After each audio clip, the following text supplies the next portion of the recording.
Imagine being so afraid of losing your throne that you swallowed your own children. Not a metaphor, not a legend twisted by time. A father, a king, a god, opening his mouth and consuming the very lives he helped create, one by one. Because a prophecy told him that one of them would one day take everything from him. This is the story of Cronus, Titan king, usurper, father, and, in the end, his own worst enemy. Before there were gods, before there were kings, before there was anything at all, there was chaos. A vast, formless, breathing darkness, neither empty nor full, neither alive nor dead. And from that darkness, slowly, deliberately, the first things came into being. Gaia rose first. The earth herself, ancient beyond measure, solid and warm and endlessly patient. Then came Uranus, the sky, arching over her like a canopy of stars, boundless and cold and impossibly vast. Together, they were the first union, the first family, the beginning of everything. From Gaia and Uranus came children unlike anything the world had seen before or since. 12 of them, colossal and radiant, born of earth and sky and the raw energy of creation. These were the Titans. Oceanus, who became the great encircling river at the edge of the world. Hyperion, lord of heavenly light.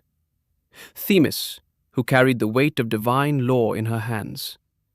Mnemosyne, whose memory held the history of all things.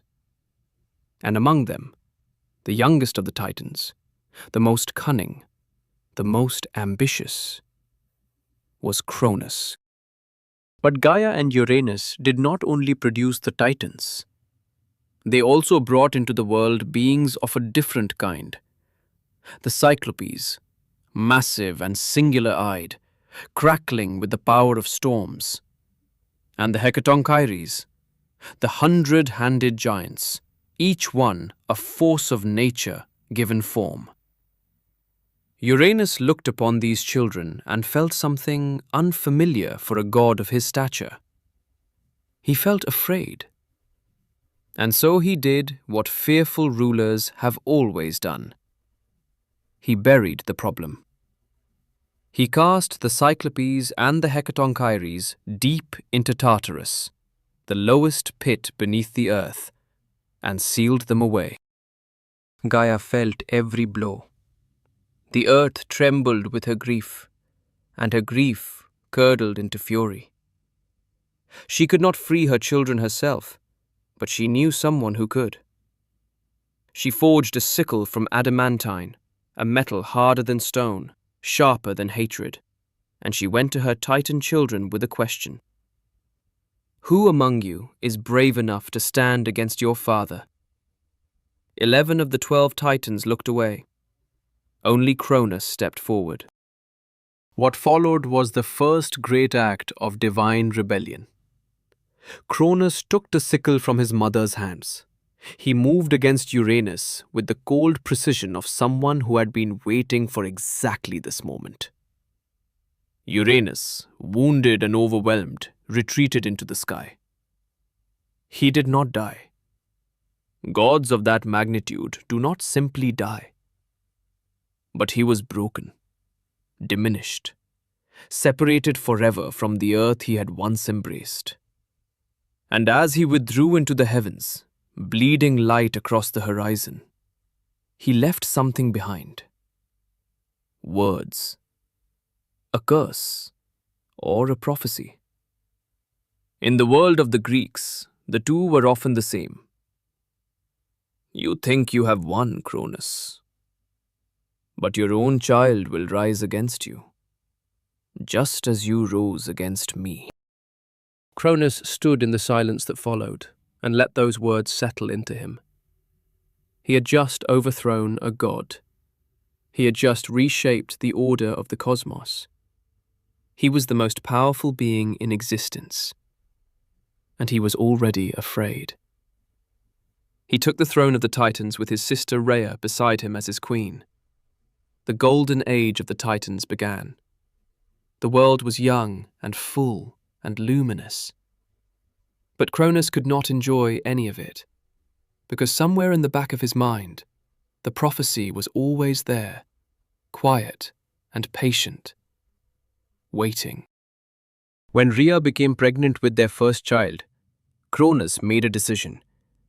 He would not wait for the prophecy to find him. He would swallow it whole. Rhea gave birth to Hestia, goddess of the hearth, and before the warmth of new life had even settled in the room, Cronus took the child and swallowed her. The light that had filled the chamber dimmed. Rhea's grief was immediate and total. But Cronus told himself it was necessary, that it was the only way. Then came Demeter, goddess of the harvest. Gone. Then Hera, who would one day become queen of the gods. Gone. Then Hades, who would one day rule the dead. Gone. Then Poseidon, who would one day command every ocean. Gone. 5 children, 5 lights extinguished before they had the chance to shine. The palace of the Titans grew colder with each one. Rhea's face, once warm, became something harder, something that looked a great deal like resolve. When she felt the 6th child growing inside her, Rhea made her own decision. She would not let Kronos have this one. She traveled secretly to the island of Crete, to a hidden cave in the mountains, and there, away from the eyes of her husband and the reach of his hunger, she gave birth to a son. She named him Zeus. She held him for a moment, just a moment, and then she handed him to the nymphs of the island, who would raise him in the safety of the cave, shielded from the world above. And she returned to Kronos with a bundle in her arms, swaddled cloth, a stone. She placed it in his hands and said nothing. Kronos, certain of his own cleverness, swallowed the stone without question. He felt satisfied. He felt safe. He had never been more wrong. In the caves of Crete, Zeus grew. The nymphs fed him. The Curetes, warrior guardians, clashed their shields together whenever the infant cried, so that the sound would not carry to his father's ears. He grew strong in the mountain air, far from the golden corruption of his father's court. He grew into someone Kronos had never anticipated. Powerful, yes, but also patient, purposeful, and carrying the clear understanding that what his father had done was not strength, but fear wearing strength's face.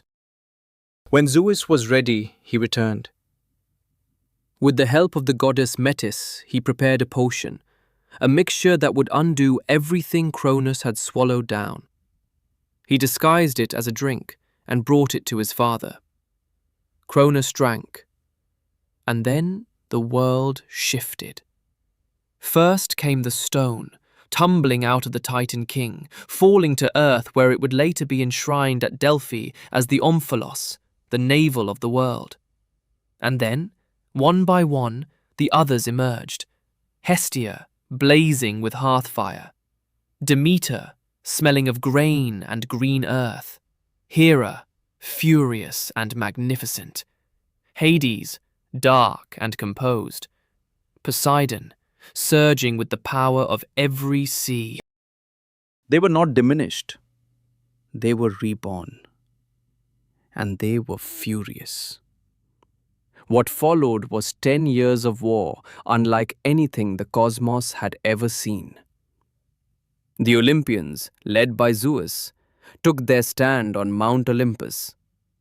The Titans gathered on Mount Othrys. The sky split. The mountains shook. The seas boiled. Lightning and earthquake and shadow tore through the world in equal measure. For a decade, neither side could break the other. Then Zeus remembered his father's discarded prisoners.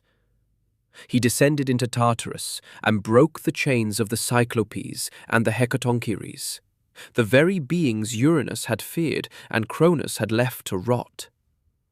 In gratitude, the Cyclopes gave gifts that would change everything.